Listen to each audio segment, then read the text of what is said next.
The crack was under my left thumb when I picked it up, and the panel on Vethrack 7 said everything was sealed. I'd been reshelving for the better part of the morning. Standard post-audit rotation, the Vethali Certification Board, having finished their quarterly sweep the previous afternoon and signed off on all 46 specimen units in the Xenobiology Cataloging Wing. The wing ran the length of the station's south face, which meant that by 10 in the morning, the skylights were pouring hard white planetary daylight across the shelving rows, and the specimen racks glowed clean and very still. The board had been thorough, as they always were. Their gray chitinous hands had moved across the racks with practiced efficiency. The four-armed lead auditor, Veth Osavar, reading instrument after instrument, his certification wand touching the lip of each seal and logging the reading before moving on. All clear. All clear. 46 times. That had been yesterday. This morning I was running the standard post-certification reshelve. My own protocol, not the board's, not filed anywhere, not required by any Accord standing order. I took each unit out of the rack by hand, turned it once, set it back in the right position. It wasn't something Osavar's people did. They used the wand talked to the rack panel, the panel logged the result, and the result went into the certification record. Clean, fast, certain.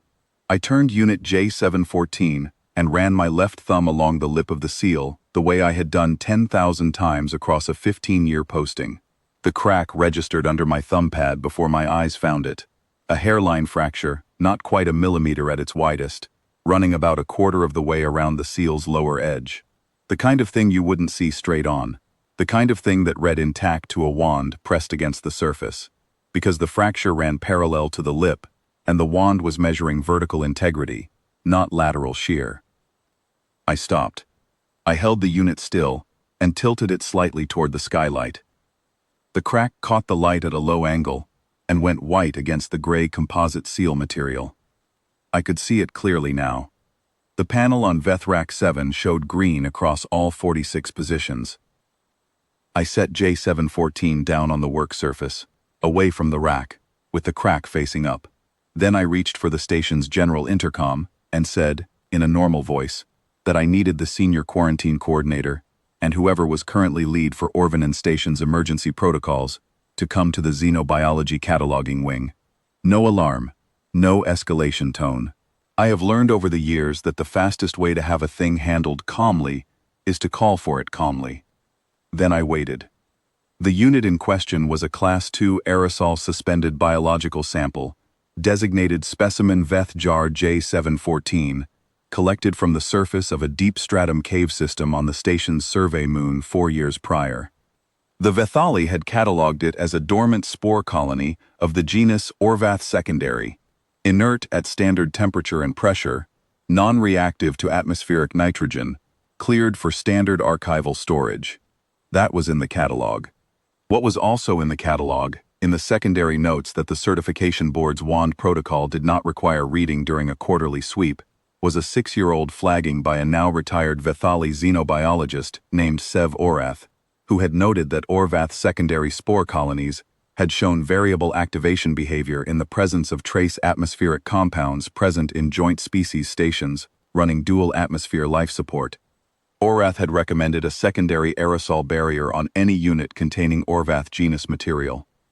That recommendation had been superseded 2 years later by a board circular reducing the secondary barrier requirement to Class 1 units only, on the grounds that Class 2 specimens had never triggered an activation event in controlled testing. I had read Orath's note when the unit arrived. I had read the superseding circular. I had disagreed with the circular quietly and alone, in the way a person disagrees with a policy they cannot change, and I had continued running my thumb along the seals.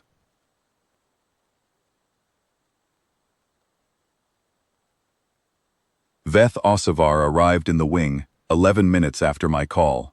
He was accompanied by 2 members of his certification team and by Laren Vass, Orvanen Station's joint emergency coordinator, a tall, efficient woman in her 40s who had worked with me on 3 previous incidents, none of which had been anything close to a Category 0 event. Osavar looked at J714 sitting on the work surface. He looked at the rack panel showing green. He looked at me. "You've pulled this unit from the rack," he said. I have. The certification record shows a clean seal on J714. It was WAN certified yesterday at 1432. I know. The panel still shows clean. He stepped to the work surface and pressed his certification wand to the lip of the seal. The wand gave its confirmation tone. He turned his primary visual organs toward me with an expression I have come to recognize across 15 years of working with Vithali personnel. It was the expression of a being who has been called to a location where no instrument confirms a problem, and who is beginning to calculate whether the call was a mistake or a misread. Dale Eris, he said. The instrument reads clear. Yes, I said. Tilt the unit toward the skylight. Angle it so the light comes from below the lip. Look at the lower quarter of the seal. He did not do this immediately. He looked at the wand, then at the panel, then at me again. Laren Vass had moved to stand on the other side of the work surface. She was watching the unit. Veth Osavar, she said, not loudly. Tilt it. He tilted the unit toward the south-facing skylight. The crack caught the high white planetary light and went white along its length, clean and unmistakable. A quarter of the seal's lower circumference, a hairline fracture that ran parallel to the lip and read as intact to anything that measured from the top. There was a silence in the wing that lasted several seconds. Osavar said nothing.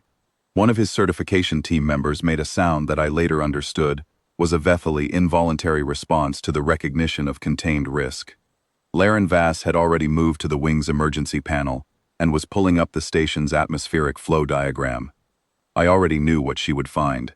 The xenobiology wing shared its atmospheric circulation with the station's joint species common corridor, a long, well-trafficked space connecting the Vithali residential section to the human quarters and the shared laboratory level. It was not sealed from the wing.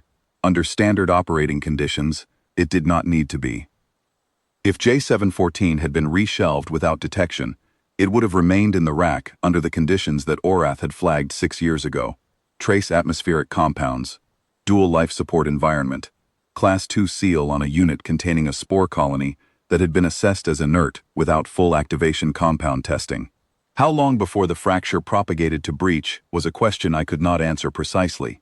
Long enough that nothing would have shown on any instrument until the aerosol was already in the circulation system. A Category 0 biological release into a joint species station with 412 personnel, no advance warning, and no containment protocol activated. Laren Vass said quietly, "I'm calling a wing seal." She keyed the panel. The xenobiology wing's blast doors closed with a soft hydraulic sound that I had heard in drills but not, in 15 years, in earnest. The next 2 hours were procedurally straightforward, in the way that emergencies managed correctly are straightforward. The unit was transferred to a double barrier containment vessel by 2 technicians in full coverage suits.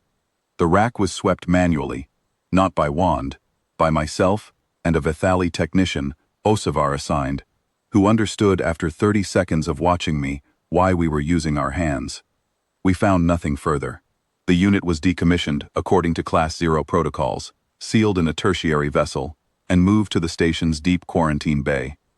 Orvanen Station's chief medical officer, a Vithali named Reth Sorvan who I had worked alongside for 9 of my 15 years, reviewed ORATH's original notation and filed a formal correction to the board's Class 2 secondary barrier circular. The wing was cleared and opened after full atmospheric flush at the 4-hour mark. At the 6-hour mark, Veth Osavar came back to the xenobiology cataloging wing. I was reshelving Veth Rack 7, the remaining 45 units, in sequence, by hand. He stood at the end of the row and watched me work. I did not stop working. After a while, he said, "The wand is calibrated to manufacturer specification. It passed its quarterly calibration 7 days ago." "I know," I said. "The panel sensor passed its quarterly calibration 4 days ago." "I know that too." "The fracture geometry," he said, "runs parallel to the lip surface. The wand measures vertical seal integrity across the closure axis." A pause. "It would not detect a lateral shear fracture." "No," I said, "it wouldn't." I turned unit J76, ran my thumb along the seal. Clean. Set it back in the rack. "How did you find it?" he asked. I picked up J77. I ran my thumb along the seal. That is not in any protocol I am aware of. No, I said. It's not. He was quiet again. I worked through J78, J79. The instrument said it was sealed, he said, and there was something in his voice that was not quite an accusation and not quite a question. It was the sound of a being who has built a career on the reliability of instruments, encountering a result the instruments did not predict. The instrument was right, I said. As far as the instrument was designed to measure, the seal was intact across the closure axis. The fracture was lateral. The instrument has no parameter for that measurement. That's not the instrument's fault. Then what do you have? Osavar said. That the instrument does not. I turned the unit in my hand. I had been doing this long enough that the answer was not something I had thought about in years. It was just the reason I ran my thumb along the seal. 15 years of touching them, I said. I set the unit back in the rack. Osavar stood at the end of the row for a moment longer.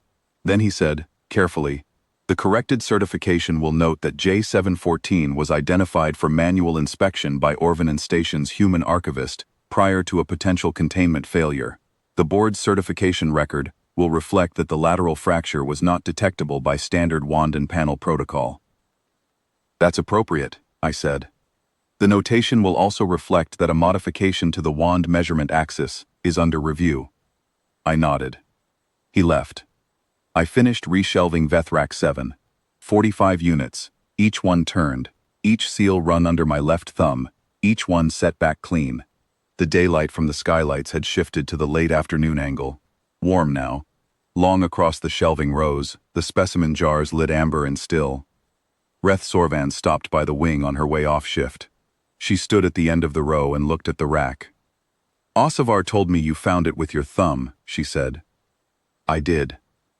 She was quiet for a moment.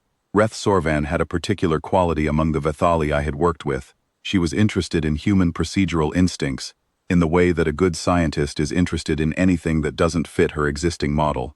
She asked questions with patience and wrote down the answers. He also told me, she said, that you reshelved the rack by hand afterward. Every unit. Yes. Not with the wand. Not with the wand. She thought about this. Because you don't trust the wand now? I trust the wand for what it measures, I said. I always will. But I'm the archivist. The rack is mine. I checked the last unit, set it back in its position. I run my thumb along the seals. Reth Sorvan looked at the rack for a moment, and at me, and at my hands. Then she said something I did not have a response for. How many times do you think you have done that? Across 15 years? I thought about it. 46 units per rack, 6 racks in the wing, quarterly reshelves, spot checks, intake rotations. I don't know, I said honestly. I lost count somewhere around year 4. She made a note on her pad. She said she would include it in the corrected ORATH filing. I turned the wing lights to overnight setting. They dimmed to a low blue-white, the specimen jars going dark and still in their rows, and walked out through the blast door into the corridor. The station was running evening cycle. The common corridor was quiet, personnel moving in small groups, the recycled air carrying the compound scent of 2 species life support systems doing their work. 412 people. The crack had been there when the board certified the rack. It had been there for some time before that, probably, long enough for the fracture geometry to settle and the composite to stop moving. The instruments had not been wrong. The instruments had been right about everything they were built to measure. They had simply not been built to run a thumb along a seal. I have thought about this since, in the way I think about most things in this line of work. Methodically, without urgency. The Vethali are careful and precise and thorough, and their instruments are better than anything I could have built. I do not think I am smarter than their instruments, and I do not think I have better judgment than Veth Osavar, who has been certifying specimen racks for longer than I have been alive. I think I have hands, and I think that after 15 years, my hands know something about the feel of a seal that no instrument has been built to measure yet, and I think that is worth something, not more than the instruments.